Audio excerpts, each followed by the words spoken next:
Hello! Hello! Bonjour! Bienvenue dans cette nouvelle émission, Prenez le pli. Cette nouvelle émission donc de Golden Meeple, dans laquelle nous allons vous parler de jeux de pli ou de jeux de cartes divers et variés. Souvent issus de pays lointains, du Japon, du Brésil, des États-Unis, des jeux importés par Golden Meeple, et donc qui seront bientôt disponibles sur sa boutique.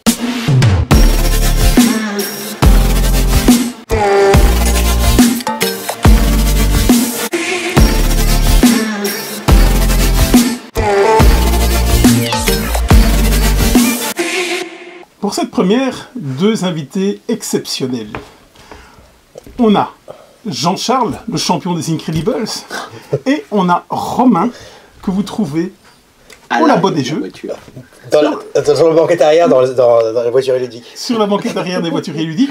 Et aussi à Passion Pli. Ah oui. L'idée de ces vidéos, les premières vidéos, on va vous parler de tout ce qu'on a déniché au Tokyo Game Market, au dernier Tokyo Game Market en date. On va commencer... Alors on va commencer par, c'est écran japonais, un trick-taking game qui s'appelle La pluie, le beau temps et les... After Candy, Spider, Leopard and Other Things. Voilà, c'est un nom très très facile à trouver sur internet. Oh, celui-là vous allez chercher longtemps. Donc on est sur un jeu de pli. Hop là, je te récupère ça. Alors c'est quoi le nom exact? After Candy, Spider, Leopard. Après les bonbons, les araignées et les léopards. Exactement. D'accord. On est sur un jeu de pli pour 4 joueurs uniquement, en must follow, c'est-à-dire qu'il faut suivre la couleur lead, qui se divise en 36 plis, 4 phases de 9 plis, et à chaque phase de 9 plis, vous allez diviser votre main de 9 cartes en 3 sous-mains, pour faire 3 fois 3 mini-plis tout simplement. Le but donc on les choisit vraiment, c'est ça qui est intéressant. Bien sûr. Le but est de gagner des cartes qui ont un scoring prédéfini sur le côté et de faire un maximum de points tout du long de la partie. Le jeu se compose de 3 couleurs. Dans chaque couleur, les cartes vont de 1 à 12. Et la couleur bleue, couleur de la pluie, puisque c'est un jeu sur la pluie, est supérieure aux deux autres. C'est-à-dire que si on vous demande de jouer une autre couleur et que vous fournissez du bleu, vous êtes plus fort. C'est l'atout. C'est l'atout. Bah, mais j'ai plus le droit d'utiliser des termes techniques. Le but du jeu, c'est de gagner les cartes, de gagner un certain nombre de cartes de scoring qui sont mises sur le côté. Ces cartes-là vous rapportent des points suivant le nombre que vous en avez, soit par rapport aux autres joueurs, soit tout simplement par rapport au nombre de cartes que vous avez réussi à accumuler devant vous. Le twist particulier, c'est vraiment qu'on va scinder sa main en 3 mini paquets. C'est-à-dire que vous allez recevoir 9 cartes par exemple, et vous allez faire 3 paquets de 3, ce qui fait qu'à chaque mini-manche dans une manche, vous allez jouer ces 3 cartes que vous avez présélectionnées au départ, au tout départ de l'action. Et donc là, vous allez déjà pouvoir faire des choix sur cette fameuse rivière qui est divisée en 3, qui seront les objectifs à gagner sur ces 3 mini-plis. Et il y a des cartes qu'on veut vraiment, parce que par exemple... Les étoiles filantes, il y en a 3, soit on a les 3 et ça vaut le coup, soit on en a qu'une. Donc il y a des fois on va se battre pour une carte spécifiquement, donc on va essayer de mettre par exemple tous nos atouts dans cette manche-là pour être sûr de l'avoir ou pas. Enfin bref, il y a beaucoup de choix, ça c'est drôle. Ça, c'est drôle. Oui. Il y a ça, il y a aussi le fait que vous pouvez faire ce qu'on appelle un shoot the moon, c'est-à-dire que sur une manche de 9 plis, vous pouvez dire moi je ne ferai aucun pli. Dans ces cas-là, le jeu vous offre une carte qui vaut des points, mais attention, au moindre pli, vous perdez la carte et tout ce que vous allez gagner vous fera des points négatifs en plus. Donc c'est là où on choisit bien ses cartes pour bien perdre à chaque fois. Bien sûr, le but est d'en perdre. C'est exactement ça. Non mais je traduis, pour les gens qui ne parlent pas le technique. Autre chose dans les twists? Non, on est plutôt bien là. Ouais. Ah si, un dernier point, pardon. Sur les cartes de scoring, donc sur les cartes qui définissent les points que vous pouvez faire à la fin, elles ont toutes deux côtés, une face A et une face B, qui changent beaucoup de choses quand même sur une partie, qui fait que vous allez vraiment jouer différemment. Et ça, c'est bien agréable d'avoir pensé à ça quand même pour le truc. Ces cartes de scoring qui sont en fait de la collection de cartes. On va vous dire, si vous avez X araignées, vous allez marquer X points. Seulement, évidemment, ça ne va pas être crescendo. Vous allez pas, peut-être rien qu'avec une araignée, vous allez gagner 3 points, mais peut-être qu'avec 2, vous allez en perdre 5. Avec 3, vous allez en gagner 10, par exemple. Exactement. Et donc, tout ça varie très très fort. Et c'est ça qui est super intéressant au niveau du twist. Sur une échelle fun cérébrale, moi, je trouve qu'il a une belle moyenne, parce que franchement, on réfléchit quand même à ce qu'on fait, et la résolution est quand même assez fun. Ouais, ouais, ça, Peut-être un tout petit peu plus haut cérébral que fun, mais moi j'ai pris pas mal de plaisir là-dessus. Bah, le fait de deny une carte ou d'empêcher quelqu'un de gagner une carte, déjà je trouve ça drôle par défaut. Donc, ou de dire je te fais gagner une carte juste parce que t'avais 2 léopards, bah t'en auras 3, du coup t'auras 0 points sur tes léopards. Ça c'est drôle. Déjà j'aime bien embêter les gens. Si on peut embêter les gens dans la vie, dans un jeu, je trouve déjà que c'est mieux. Donc déjà on peut embêter les gens, donc c'est bien. Cet état d'esprit. Mais oui, tout à mais, fait. Moi aussi. Non mais si vous voulez jouer dans votre coin, c'est pas un jeu... Non, pas... ça reste un jeu de pli. Les jeux de pli sont très interactifs. Voilà. Moi aussi, je le place un peu plus cérébral que fun. Il y a des moments très rigolos, justement, où on va enlever une carte à quelqu'un, ainsi de suite. Des coups non prévus par les autres. Ils mettent le 11 d'atout en étant sûr d'avoir la carte. Non, j'ai le 12, je l'avais prévu à ce moment-là, ce genre de choses.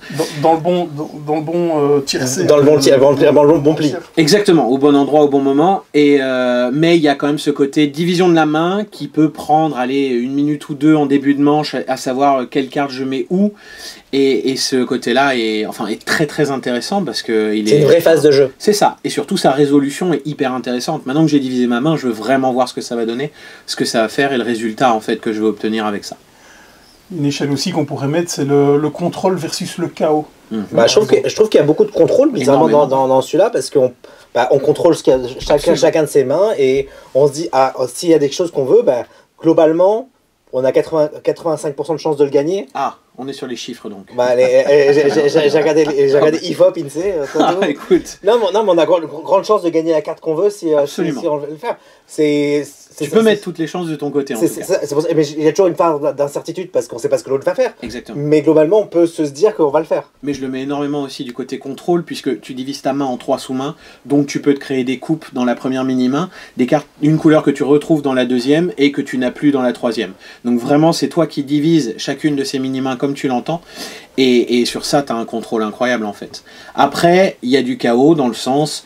T'avais pas prévu de gagner une carte d'araignée en plus ou une carte de léopard en moins.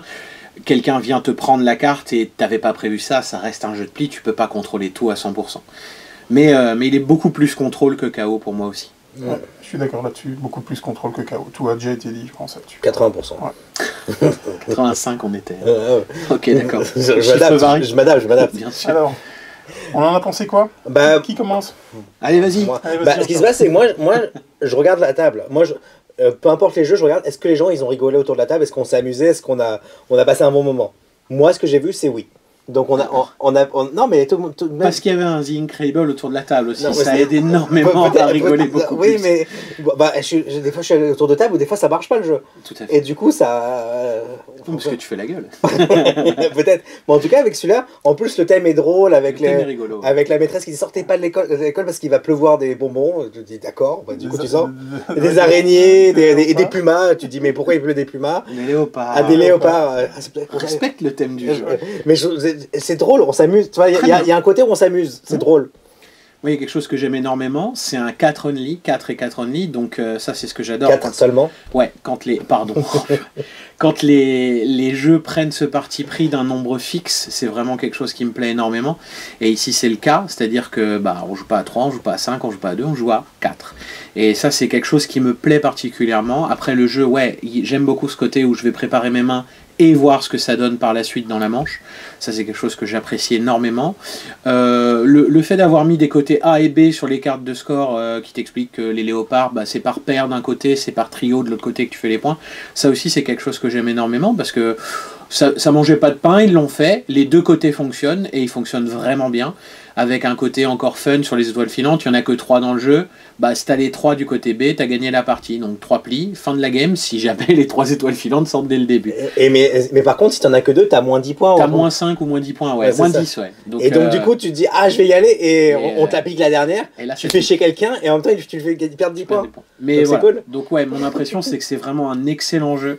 C'est un des 2-3 meilleurs de ce Tokyo Game Market de ce que j'ai pu jouer. Et vraiment, celui-là, je sais que je vais le jouer énormément et que ça va fonctionner, je pense, à chaque fois. Je suis assez d'accord. Je suis assez d'accord là-dessus. J'ai beaucoup aimé ma partie. On était plus dans le cérébral que dans le fun, mais on a vraiment passé un bon moment. Le choix de diviser sa main en 3 parties est juste extraordinaire, je trouve. Franchement, il y a la prise de risque qui se fait sur les étoiles filantes. Si on en a déjà une, on prend le risque d'aller chercher la deuxième, alors on devra s'assurer d'avoir la troisième. Donc tout ça, évidemment, est peut-être un peu utopique à essayer d'avoir par moment. Parfois, ça peut être totalement contrôlable. Ouais, c'est vraiment très très bien. Franchement, très très chouette. Le fait que ce soit un 4 joueurs uniquement est aussi quelque chose que j'apprécie tout particulièrement, à essayer de nous faire une config à 2 avec un joueur virtuel et tout. Non. Là, franchement, c'est assumé, mais c'est aussi dans les politiques qu'on retrouve, dans les mentalités japonaises. De toute façon, ce genre de config, oui, ils assument totalement le truc. Et s'il est marqué 3-5, c'est généralement que ça fonctionne de 3 à 5. Bon, ici, c'est 4 uniquement, et ça ne tergiverse pas. Ils ne sont pas allés chercher plus loin. Donc, franchement, très très bonne partie là, donc c'est ultra validé de mon côté en tout cas, c'est très très chouette quoi. Vroom vroom label. On verra ça dans la voiture. The Phase. Les mensurations, qu'est-ce qui s'y colle? Alors, alors il y a marqué 3 à 6 joueurs, et de 15 à 45 minutes. Ça c'est ce qui a marqué dessus, c'est fait par un japonais.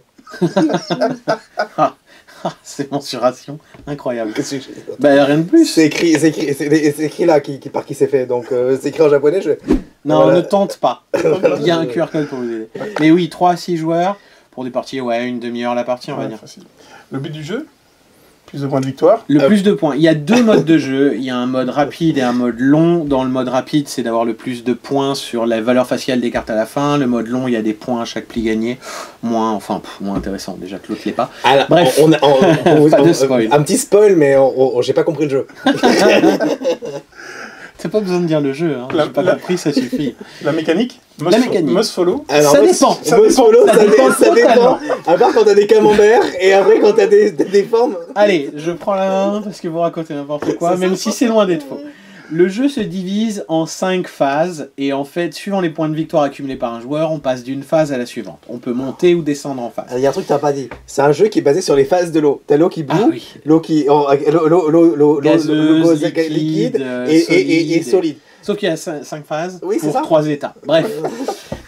Toujours est-il que la première phase, par exemple, on va jouer les cartes totalement chaotiquement, face cachée, on retourne, et c'est une histoire de majorité dans les couleurs. La deuxième phase, ça se joue avec une partie que vous avez sur la carte qui est la couleur, pour ce coup-là. La troisième phase se joue avec des symboles qu'il y a sur les phases, des triangles, des hexagones, des carrés et tout ça. Il faut faire des enchaînements, petits hexagones, grands hexagones. Je crois que t'as compris. La quatrième phase se joue avec des camemberts, comme tu l'as dit. Et ça, j'ai toujours pas compris le rapport. Les logos, je comprenais que c'était les formes des molécules. Oui, et l'autre, c'est le milieu ou le côté du camembert. Il faut passer du milieu au côté, du côté oui, au milieu. Mais c'est quoi le rapport avec l'eau? On fait des essuie-glaces. L'eau tombe sur le pare-brise. D'accord. Et la quatrième phase, histoire de rajouter un peu plus de chaos, c'est le joueur joue une carte, puis définit le joueur suivant qui joue. Il joue, puis il regarde un autre joueur et lui dit à toi, et on tourne comme ça. C'est-à-dire que le tour de jeu n'a plus aucune cohérence, on va dire. Et on ne sait pas pourquoi cette phase-là existe. La mécanique centrale de tout ça, c'est que dans ceux qui ont suivi le pli, qui ont respecté les règles de la phase, celui qui a joué la plus petite carte gagne celui qui a joué la plus grande carte, dans les cartes qu'on suivi. Et le deuxième plus petit gagne la plus petite carte. Puis, suivant les cartes, le total de score de chaque joueur, on change de phase ou pas, il y a des chiffres sur les phases, si vous avez plus de 10 points, plus de 50 points, plus de 70 points, on change de phase. Et quand on change de phase, le joueur qui fait changer de phase perd une carte de scoring, celle qui lui rapporte le plus. Donc il a des risques de redescendre. Ce qui fait que voilà, pour rajouter un peu plus de chaos au chaos. Oui. L'échelle fun versus cérébrale, je sais même pas quoi. Il est en dehors de l'échelle en fait. S'il est à côté de l'échelle, il est tombé le jeu. C'est juste. En vrai, il y a une notion d'inconnu et de stupeur quand on est devant le jeu. C'est ce qu'on peut. Voilà, c'est ça. On peut l'appeler. On peut dire que c'est très clairement un jeu 100% japonais. Oui. C'est une sorte de prototype, d'ovni, de truc qui n'existe pas normalement. Il tente un truc. Ah, c'est sûr, ils ont tenté un truc. Ils tentent un truc, mais malheureusement, ça marche pas vraiment. La lecture... Vous verrez dans nos impressions, ça va être quelque chose, j'ai l'impression. La lecture des cartes aussi est quasi incompréhensible, parce que tu as des données partout, mais il faut les tenir à l'envers pour avoir toutes les données ensemble. Enfin, il y a beaucoup d'idées, mais tu sens que ça n'a pas été travaillé. Moi je pense qu'ils ont une bonne idée, mais qu'ils n'ont pas trouvé le jeu. Alors attends, faut qu'on arrive à nos impressions. On va continuer sur fun contre. Donc il n'y a pas de fun. Enfin, si, parce qu'on a bien rigolé. On a bien rigolé, mais c'est parce que. On a le plus rigolé. Hein. Parce qu'on va arriver sur la deuxième échelle, c'est full chaos. C'est-à-dire que si vous voulez voir un jeu à 100% chaotique, je pense que vous êtes pas mal tombé avec celui-là. On commence à comprendre ces cartes, après on dit ah maintenant tu dois jouer les triangles. C'est ça. Et tu dis mais ils sont où les triangles? Maintenant tu joues avec ça, et puis on change de phase, tu dois jouer avec les camemberts, donc tu dois tout changer. Enfin, tu t'es pas capable d'anticiper à quelle phase on va arriver, de qui va être où, et ainsi de suite. Ça fait que c'est assez compliqué d'avancer dans ce jeu. Voilà pour ces deux-là. Si vous êtes d'accord. Ah ouais, je pourrais pas dire mieux. Largement. Il est tombé des deux échelles. Autant fun cérébral que je sais même pas où le foot, que fun versus chaos, il est au-delà de l'échelle du chaos. C'est ça. Il est totalement. Et alors qu'on avait le Master of Chaos. On l'avait, le champion du monde du chaos, mais même celui-là, il l'a trouvé trop chaotique. Non, j'ai pas compris encore. J'ai dans 4-5 parties. Eh bien, vas-y, lâche-toi. Quelles sont tes impressions? J'ai pas compris où était le jeu. Le principe, c'est de faire des valeurs. Le truc, c'est que je pense qu'ils ont une idée, oui. Et ils ont pas compris leur idée. Et non, mais des fois, ils sont allés trop vite. Ils ont été trop vite. Je pense que s'ils avaient travaillé un peu le jeu, j'aurais joué 2 ou 3 fois ensemble, et avec le jeu, on dirait ah bah tiens, si on faisait, il y a quelque chose, mais par exemple, tu sens qu'il y a quelque chose quand même malgré tout. Il y a un fond d'idée. Mais par exemple, tu vois l'idée de par exemple de jouer, par exemple, on a les logos, il faut jouer un type de logo, un autre logo, enfin alterner les logos. Alterner les logos. Bah, ça, je trouve ça peut être intéressant. Ça peut être intéressant dans un jeu de pli autre. Genre où il y a une cohérence peut-être avec les chiffres en bas. Là, j'ai l'impression. Et là, on comprend pas. Enfin, j'ai essayé, hein. J'ai pas compris. Non, mais vous occupez pas des sirops tout de suite. Ce qu'il faut comprendre d'abord, c'est des valeurs. À un moment, j'avais des cartes. Après, on m'a dit, t'as des points, bah t'en enlèves une. Je dis, ah bon, j'ai plus de points. J'ai pas compris. À un moment, j'ai fait des points, j'ai pas compris. Enfin, j'ai pas compris. Et toi, Cédric? Ah, j'ai eu un méga flash. Mais méga flash. Camelot. Ouais, c'est pas faux. La queue de chouette. Le cul de chouette. Le cul de chouette. Mais oui, c'est exactement la même chose. Quand il a commencé à lire les règles, c'est Romain qui nous a expliqué. Merci pour cet effort, pour l'effort de guerre. Mais je l'avais déjà joué. Hein. Mais le cul de chouette est plus cohérent. Alors là, Fertichette. Et on s'est dit, en fait, je crois que ce jeu a été fait par plusieurs personnes. Oui, chacun fait une phase. Seulement, ils n'étaient pas dans la même pièce et je crois qu'ils ne se connaissent pas. Il y a eu le Camoulox et la queue de chouette qui se sont rejoints. Ah, alors là. Et c'est deux phases différentes. C'est un moment tu dis Camoulox et t'as gagné. Je comprends. Effectivement. Moi, je sais pas quoi dire. Moi, ce que je dirais, c'est que je pense que c'est le genre de jeu que tu as envie de mettre dans les mains d'un auteur ou d'un développeur de jeu et de lui dire, regarde, ça c'est un produit brut, il me semble qu'il y a quelque chose, je pense qu'on peut finaliser le truc. Et je pense que ça peut intéresser quelqu'un de finaliser le jeu. Mais très clairement, les idées. Il n'a pas le droit de sortir comme ça, le jeu. Il va scalper quelques phases. Hein. Oui, il faut en enlever la moitié. Il faut peut-être faire 5 jeux avec les 5 phases différentes. Exactement, mais... Non, mais c'est peut-être 5 jeux différents. Mais tu sens qu'il y a quelque chose comme... C'est pas totalement random, c'est pas juste le mec a acheté des cartes sur une table et a fait n'importe quoi. Il y a quand même une idée qui se cache derrière, mais ça marche absolument pas. Mais il faut être archéologique. Archéologue. Tente pas les mots. Mais au moins on a passé un bon moment, c'est ça que je vois, on a bien rigolé.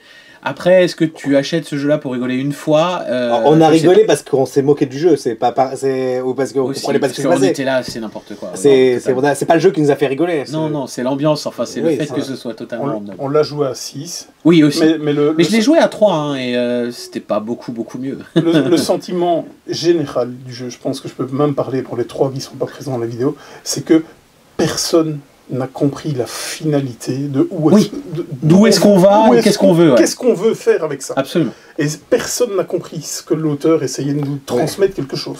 C'est ça. Au final... On ne sait pas la sensation qu'il veut nous faire avoir et on ne comprend pas ce qu'il veut nous amener. Il manque de phases, quoi, parce que moi je connais 3 phases avec l'eau, mais il y en a 2 que j'ai pas. Quoi. Il me manque pas mal de trucs. Mais voilà.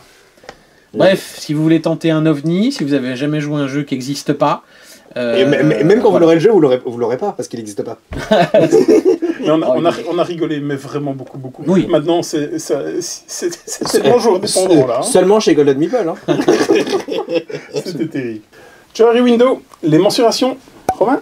Allez, c'est parti. On est sur un jeu de pli, encore une fois, avec 4 couleurs. Dans ces couleurs, les cartes vont de 1 à 12, avec un X qui est encore au-dessus. Les cartes sont en forme de fenêtre. Super, merci Jean-Charles. Nous avons également des zéros qui sont comme les drapeaux blancs dans Skull King, pour ceux qui connaissent les bons jeux de pli. Et nous avons également un X noir, qui est la carte la plus forte du jeu. 3 à 5 joueurs. 3 à 5 joueurs.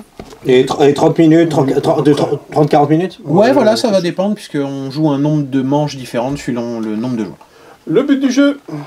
Le but du jeu. Gagner. Oui, mais comment est-ce qu'on gagne? Ah. On gagne quand on est en synergie avec les autres joueurs.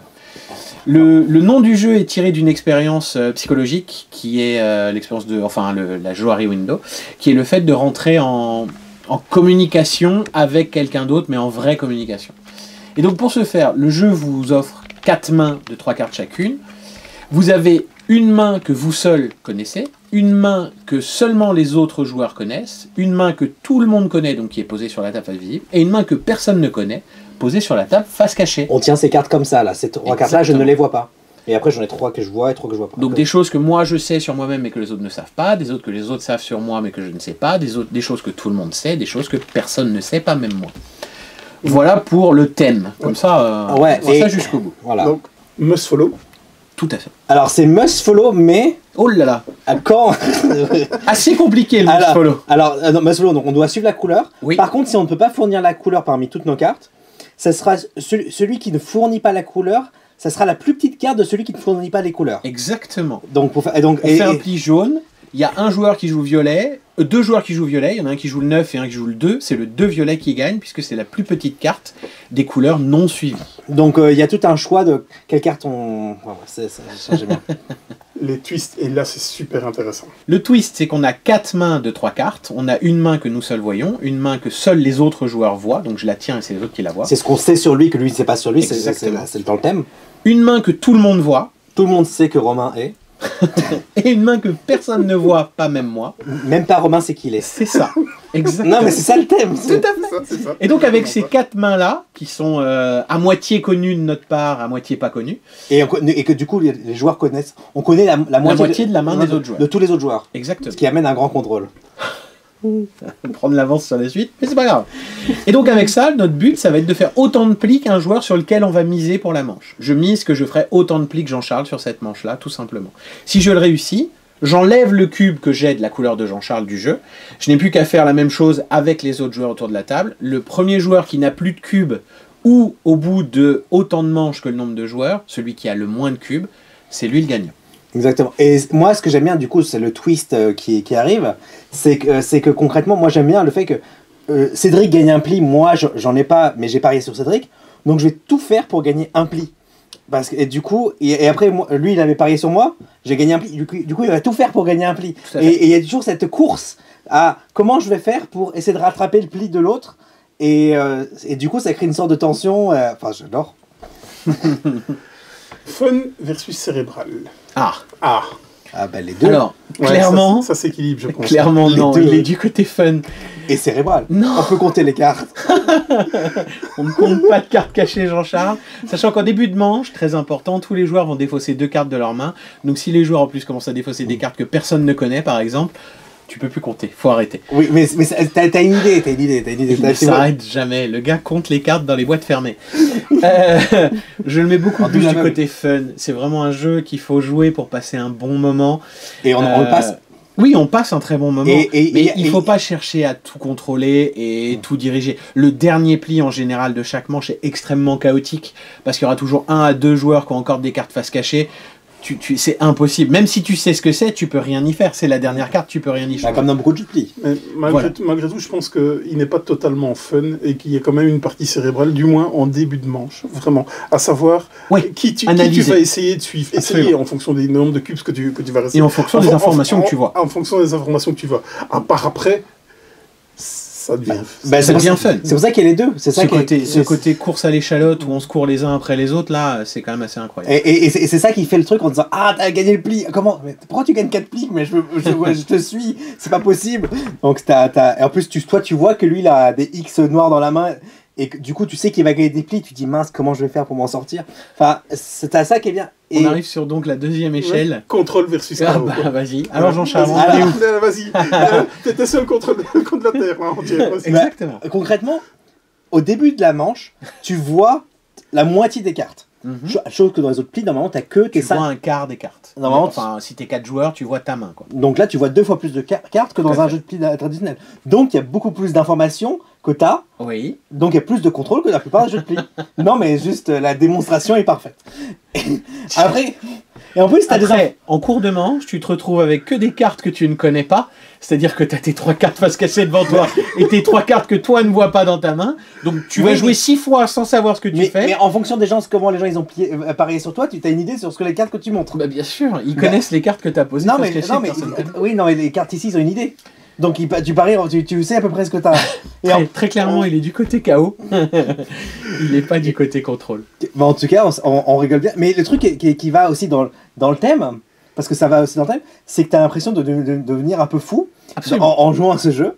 Parce que t'es un peu schizophrène en disant est-ce que j'ai pas, est-ce que j'ai pas. Et du coup, je trouve que le thème est vachement bien rendu. Et du coup, Ça discute même autour de la table, ça tente des alliances et tout. Hein. Ouais. On a vu pendant la partie. à un moment, tu dis bah tiens, Viens, on fait pas de pli ensemble. On fait pas de pli ensemble. Et puis il en gagnait, je dis mais pourquoi tu m'as fait ça? On était bons. Tu vois, en tout cas, on rigole bien. Mais il y a une idée de qu'on peut quand même. Il y a un sorte de contrôle parce que tu vois ce que l'autre peut faire ou pas. Fun et chaotique. Ça te va? Ouais, fun et chaotique. Allez, avec du contrôle. Allez, hop là. Un chaotique contrôlé. Un chaos. C'est Restez en chaos, hein, on vous l'a dit. Hein. c'est un chaos que tu essaies de contrôler, comme dans Pax Pamir, tu essaies de contrôler le chaos. C'est la même chose. Un peu moins quand même. Mais bon. Ouais, Ok. non, il y a beaucoup trop d'inconnus, mais ou alors j'ai pas l'esprit assez aiguisé pour essayer d'anticiper le nombre de cartes face cachées qui ont été comptées, ce genre de choses. Donc je pense que. Mais fondamentalement, en tout, il y a que 3 cartes qui sont cachées. Non, enfin, oui, 3 par joueur, je suis d'accord avec toi. Donc il n'y a pas 3 tant de par joueur. cartes qui sont. Il y a beaucoup plus Mais malgré d'informations tout, oui, oui, oui. que dans n'importe quel jeu Mais de pli. je comprends ce qu'il veut dire, mais Je comprends aussi. au final, quand on se retrouve, parce que le jeu, je vous ai amené, mais on va directement aller vers nos impressions du coup. Oui. Oui, parce qu'on est dedans là. Parce que là, on est, au final, quand le jeu... c'est dommage que Laurent soit pas dans la vidéo, parce qu'on a eu... Sacrée discussion. Sacrée discussion. On voulait filmer. L'erreur qu'on a fait, c'est qu'on n'a pas filmé la partie. Oui, On aurait dû. Ouais. parce que celle-là, elle était pas mal, parce qu'on n'était absolument pas d'accord sur, Ah, non. sur le genre de choses, et on n'arrivera pas à nous départager là-dessus. Laurent était d'accord avec moi sur le fait que c'était contrôlable et qu'on pouvait compter, et que c'était beaucoup mieux que dans des jeux comme The Fizz.